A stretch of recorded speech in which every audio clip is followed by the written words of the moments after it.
Mandy at the sound of the voice. I turned around to see a classmate from my freshman year running towards me from the end of the hallway. "Hey, is it true you're going to perform in that famous live concert? Where did you hear that?" "Yes, it's true." "That's amazing. Why didn't you tell me sooner?" "It's going to be streamed, so check it out if you have time." "Really?" "I'll definitely watch." Their loud voices attracted more students. It seemed that many people knew I was going to be in the concert. "What kind of live show is it?" "It's a violin concert." "Didn't you know Mandy plays the violin? Your violin playing is quite famous, isn't it?" "Really?" Surrounded by many classmates, I felt flustered. "Wow. You're performing in such an amazing live show. So are you getting a lot of allowance from your parents for this?" A classmate blurted out. Hearing that, I felt a tightening sensation in my heart. "What nonsense are you talking about? Stop crowding around Mandy." A friend defended me, and people slowly dispersed. "There is no such family that would give me an allowance." "Mandy, you can endure it because you're the older sister, right?" How many times have I heard that phrase? When I was little, all I could do was bite my lip and nod. Shortly before I turned 4, my sister Kristen was born. Originally, a big party with a cake was planned for my 4th birthday, but it was canceled because Kristen's health was unstable. Our parents couldn't leave her side at the hospital. After Kristen's birth, my parents started spending more time at the hospital, and I stayed more at my grandfather's house. As a result, my kindergarten bag, clothes, and toys gradually increased at my grandfather's house. After a long absence from home, when I returned, I found that my things had decreased and instead, Kristen's things had increased. However, this was unavoidable because Kristen was frail. Just before I graduated from kindergarten, a family trip to a theme park was planned. It was a place I had long wanted to go. However, just before we were supposed to go, Kristen fell ill and was hospitalized. So, my father suggested that just the 2 of us should go, but I refused because I didn't want to go without Kristen and my mother. As a result, I often gave up on many things because of Kristen's presence, but the violin, which I started to play in the year I entered elementary school, was something I could pour my passion into. Because I strongly wanted it, my father bought it for me.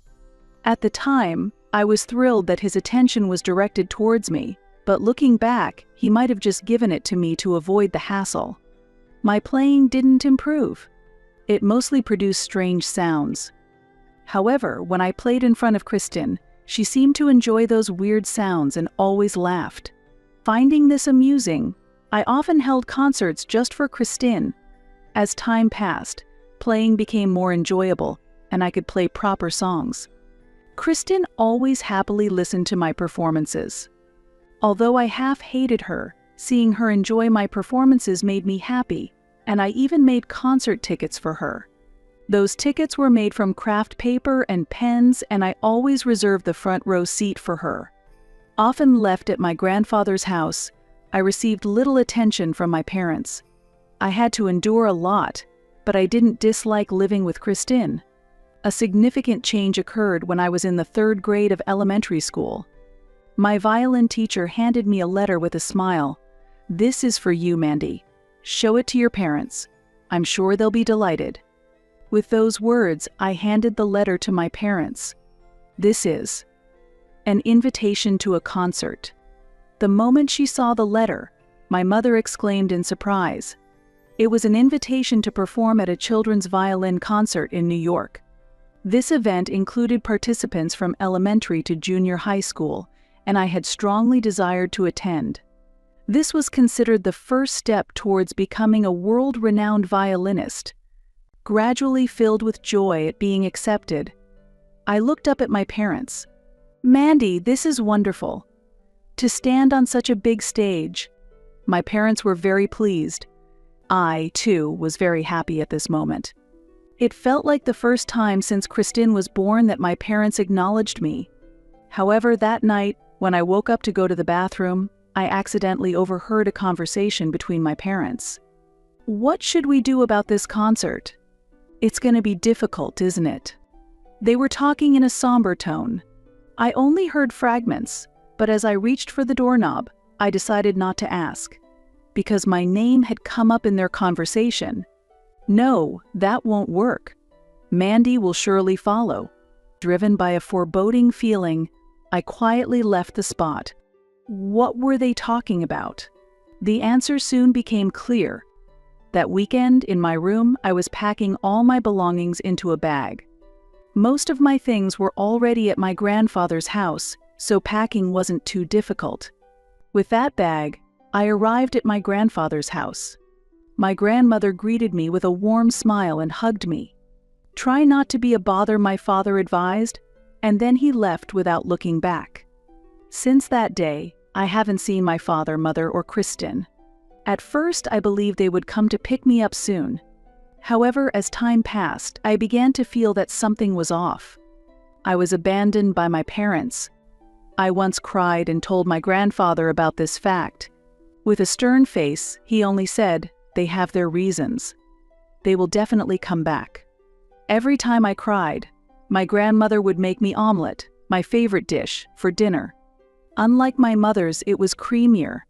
While stroking my head as I ate the omelet, my grandmother always said, as if praying, "Mandy, you are really patient and good, so something happy will definitely happen to you." Now that I am in high school, I still haven't seen my parents, and I gradually felt that they were becoming more concerned about my sister's health and forgetting about my existence.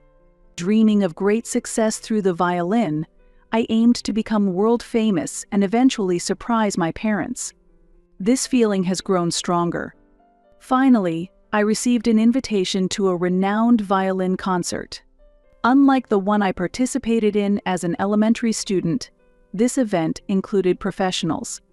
This event had a segment for young performers from high school to college students.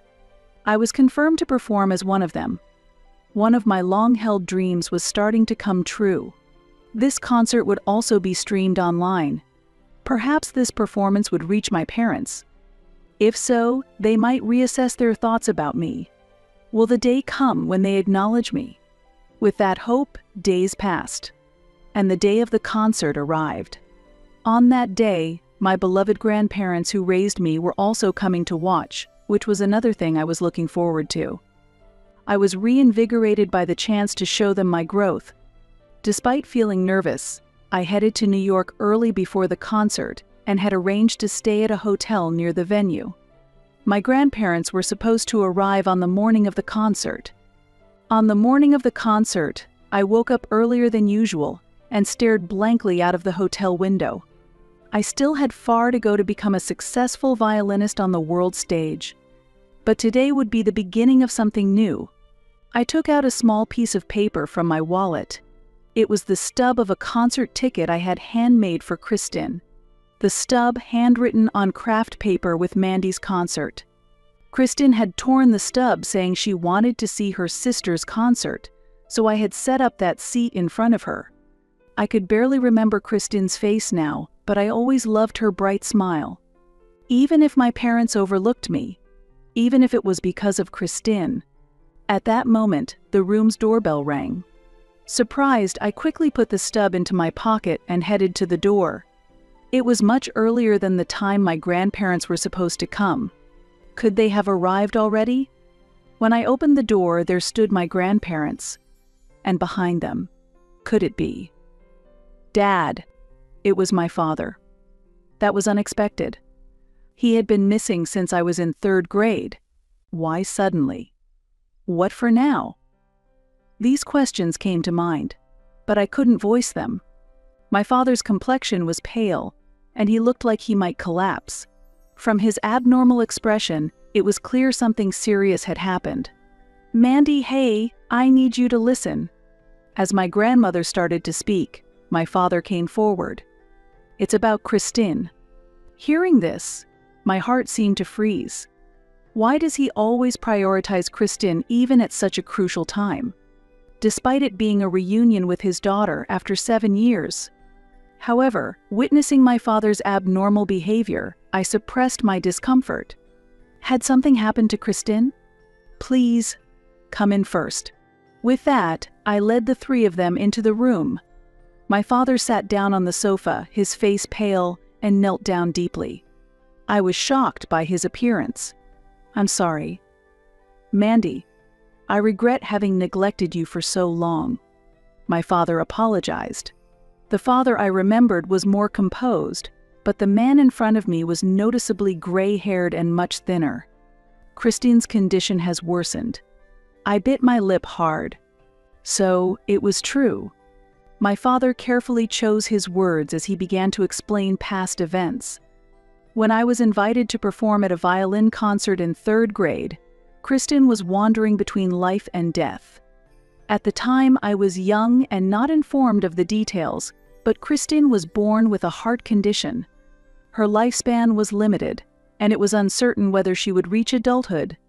There were treatments available, but appropriate care wasn't available in the US 7 years ago, necessitating a move to Germany if necessary.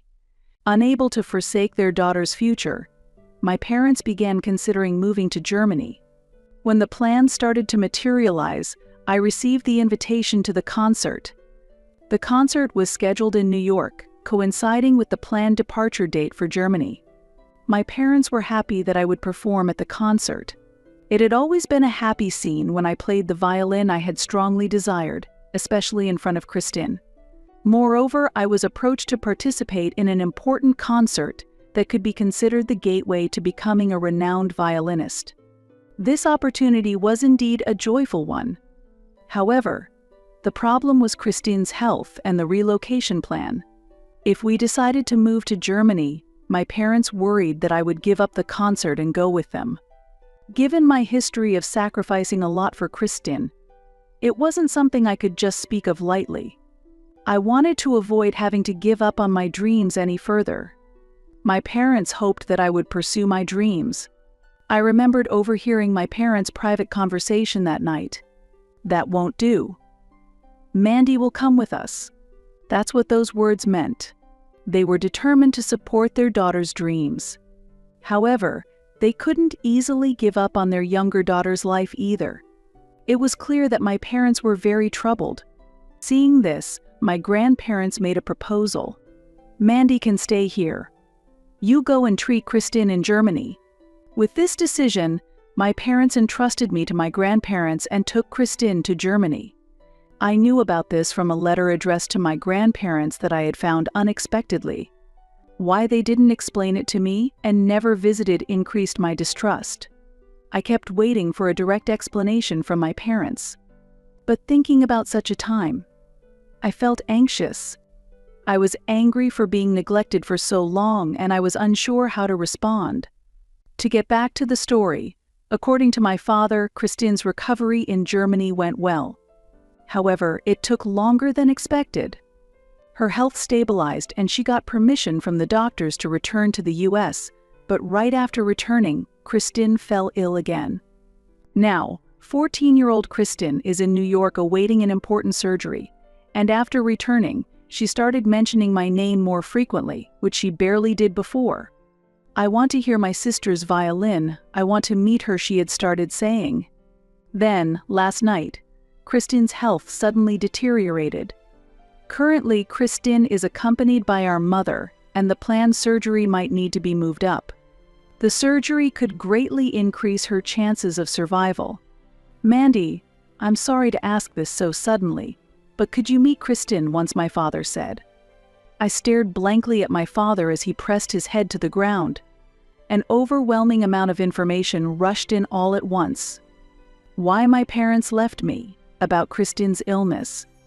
I can't say that their way of leaving was right, but I think they were considering me in their own way. And about Kristen's current health situation, taking everything in all at once, my mind was in chaos. After thinking for a bit, I quietly spoke. "I understand the situation. However, my feelings were not yet sorted." "Sorry, could you please leave now?" I said in a small voice. When my father quietly raised his head, his face was clouded with despair and suffering, and deep sadness filled his eyes. Why now, at this crucial moment, did he reappear in my life? He had disappeared before while promising to encourage me, so why return now? I understood the reason. He came back because Kristen's health worsened suddenly yesterday. Despite understanding this fact, I still felt a lack of consistency in his actions. After they left me alone for 7 years, there's no reason for me to abandon the most important concert of my life to accept them now. I'm sorry, but I need to focus, I told him. Then, I stood up, turned away from my father's tearful, distorted face as he reached his limit of endurance, and left the room.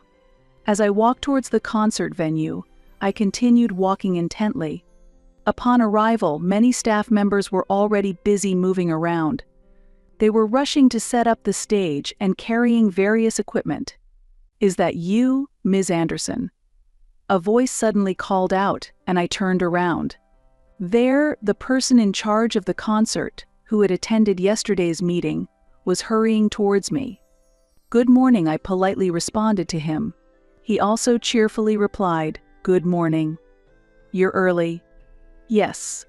I just took a little walk." "I'll be right back," I replied, a bit sheepishly.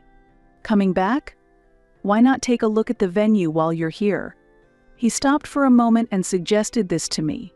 I accepted his invitation and decided to check the venue once more before returning to the hotel. Seeing the stage being set up brought a kind of calmness back to me. "How about it?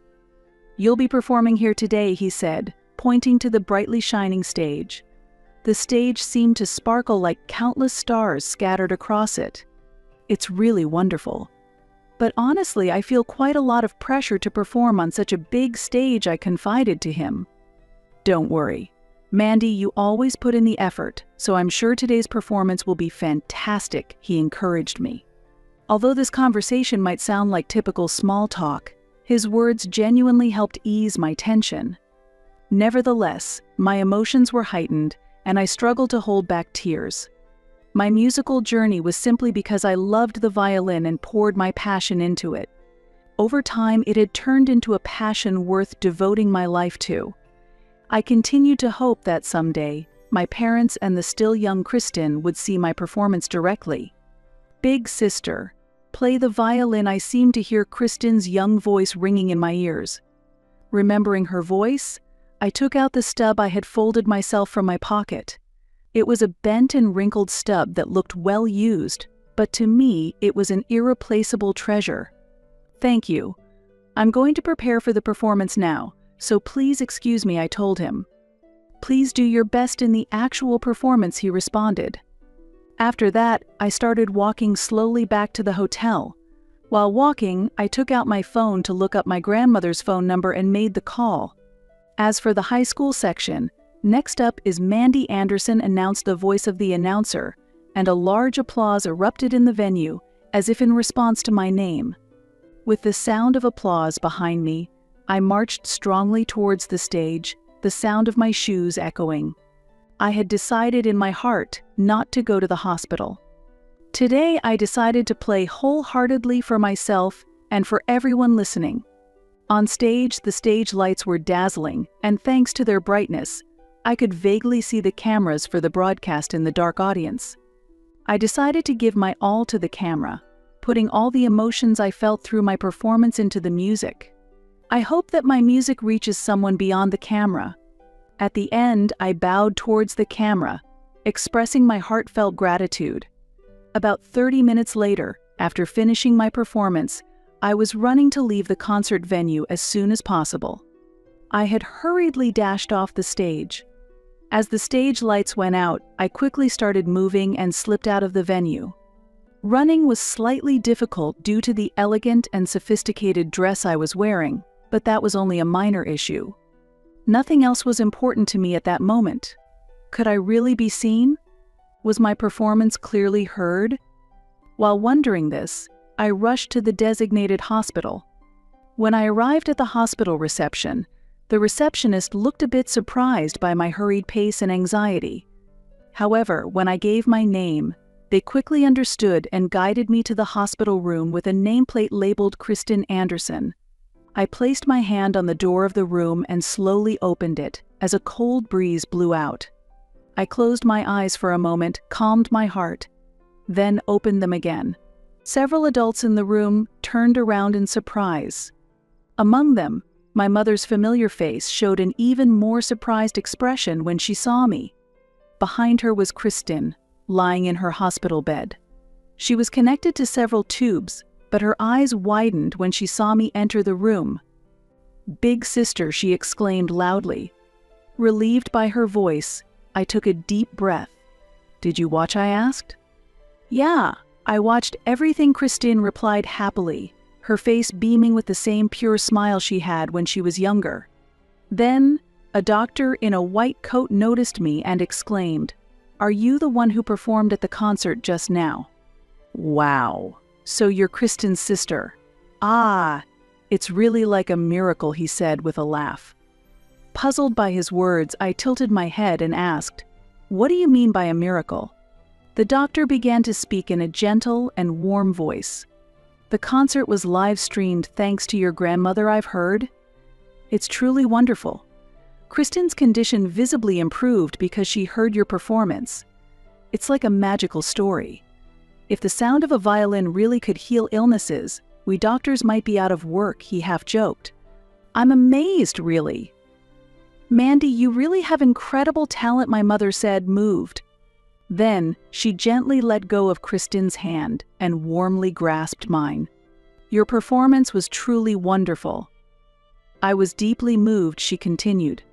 My heart was filled with emotion, and I clenched my fists tightly.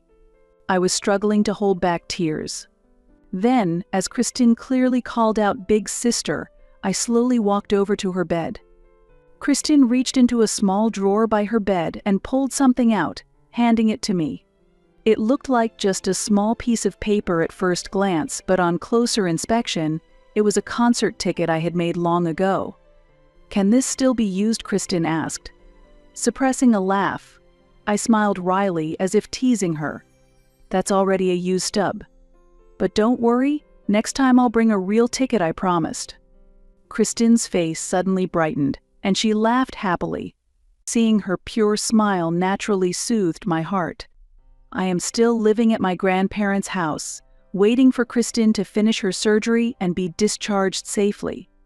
Once the surgery is over, Kristin will also come back to us, and then we will start a new life together as a family. I haven't forgotten all the time I was neglected, nor have I completely forgiven everything, but still, I hope that this time we can truly live together as a family. In addition, I want to let Kristin hear the concerts she missed over the past 7 years. I hope that by doing so, we can reclaim some of the time we lost.